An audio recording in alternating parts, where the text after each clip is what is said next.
اور ہم اپنے اسکولوں پہ، سڑکوں پہ، ہسپتالوں پہ یہ سارا لگا دیتے تو یہ تو پیرس بن جاتا، یعنی تبدیلی آ جاتی. لیکن اب پنجاب کی طرف آ جائیں. آخری سال میں نون لیگ نے پنجاب کا جو فیڈرل گورنمنٹ کا ڈیولپمنٹ فنڈ کتنا خرچ کیا ہم نے، ان کے زمانے میں کتنا تھا؟ 108 ارب روپیہ. آخری سال میں نون لیگ کے پاس جو فیڈرل گورنمنٹ نے ڈیولپمنٹ کا جو پی ایس ڈی پی دیا، جو ڈیولپمنٹ فنڈ، 108 ارب روپیہ. پہلے سال ہماری حکومت آئی، کیونکہ اتنا زیادہ پیسہ چلا گیا قرضوں کی قسطوں پہ، ہم نے 34 ارب روپیہ پہلے سال دیا پنجاب کو، اور دوسرے سال 36 ارب روپیہ، 3 گنا کم پیسہ دیا. تو جب 3 گنا کم ڈیولپمنٹ فنڈ ہوگا تو یہ ساری کدھر سے پیسہ آئے گا؟ ساری سڑکیں بھی ٹھیک کریں، اتنا بڑا، یعنی میں پنجاب کی اب بات کر رہا ہوں، تو تھوڑا صبر کرنا پڑے گا. اور وہ میں آپ کو بتاؤں کہ ہم کیسے اس کو آپ آگے ہم کیسے جا رہے ہیں. ہم اپنی دولت کے اندر اضافہ کرنے کے لیے پروجیکٹس کر رہے ہیں.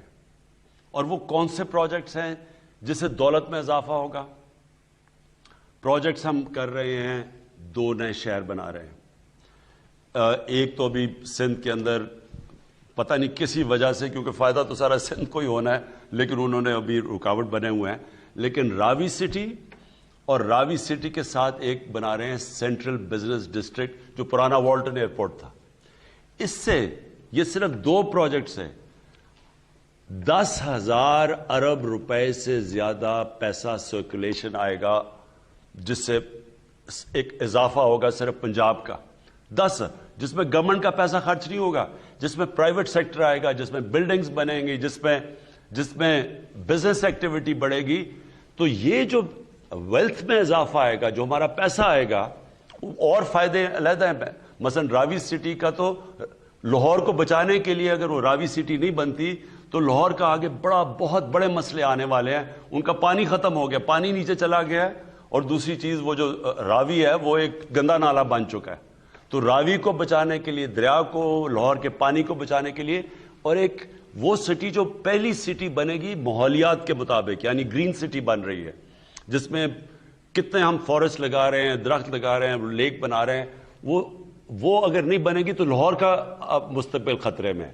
لیکن اس کے علاوہ جو پیسے جنریٹ ہوں گے، اور جو والٹن ایئرپورٹ پہ سینٹرل ہم بزنس ڈسٹرکٹ بنا رہے ہیں، وہ تو انشاءاللہ ابھی 1 مہینے میں شروع ہو جائے گی. اس کا فائدہ پہلے 1200 ارب روپیہ ڈائریکٹ فائدہ ہوگا، کوئی پیسہ ہمارا گورنمنٹ کا خرچ نہیں ہوگا. اور اس کے بعد جو ہائٹس اوپر جائیں گے، والٹن ایئرپورٹ کو ہم نے ڈی نوٹیفائی کیا، اس کا مطلب بلڈنگز اوپر جا سکیں گے، اور جانی بھی چاہیے، کیونکہ لاہور پھیلتا جائے گا، وہاں تو سارا جو زرعی زمین ہے وہ تباہ ہو رہی ہے. وہ جب اوپر جائے گا تو 6,000 ارب روپے کا پیسہ جنریٹ ہوگا. اس سے جو دولت میں اضافہ ہوگا، اس دولت کے اضافے سے ہم قرضے واپس کریں گے. بدقسمتی سے پچھلی گورنمنٹ نے اب یہ جو اورنج ٹرین بنا دی ہے، اس کے اوپر پہلے قرضہ بھی لے لیا، اس قرضے پہ ابھی سود بھی دینا ہے، اور وہ جو ٹرین چل رہی ہے وہ سالانہ نقصان کر رہی ہے 12 ارب روپے کی. تو قرضہ بھی لے لیا، وہ بھی بن گیا، قرضے بھی چڑھ گئے. لیکن بجائے اس سے فائدہ ہونے کے، ہمیں ویلتھ کریٹ ہونے کے، مزید اور ہم قرضے میں جا رہے ہیں. تو یہ میں آپ کو صرف بتانا چاہتا ہوں، فرق ہے اب کہ ہم یہ جو ڈیمز ہیں یہ ویلتھ کریٹ کریں گی، یہ جو ہمارے یہ جو نئے شہر ہیں یہ کریں گے دولت میں اضافہ. ML1 جو ہم ٹرین بنا رہے ہیں، پہلی دفعہ پاکستان میں ماڈرن ٹرین بننے جا رہی ہے. اس سے کراچی سے لاہور 7 یا 8 گھنٹے میں پہنچ جائیں گے. اس سے جو ایز آف ڈوئنگ بزنس، جو فریٹ بڑھے گا، یہ پھر آگے کنیکٹ کر رہی ہے جا کے ہم ازبیکستان کے ساتھ، جو ہمارا افغانستان جو ایک ٹرین کا کنیکشن ہوگا، یہ پھر پورا آگے تک جائے گا، جس سے بالکل یعنی ایک تبدیل ہو جائے گا ہماری انوائرمنٹ، بزنس، سب کچھ فرق پڑے گا. ان سب چیزوں سے ویلتھ کریشن ہوگی، اور ویلتھ کریشن کا مطلب کہ ہم پھر یہ قرضے واپس کر سکیں گے.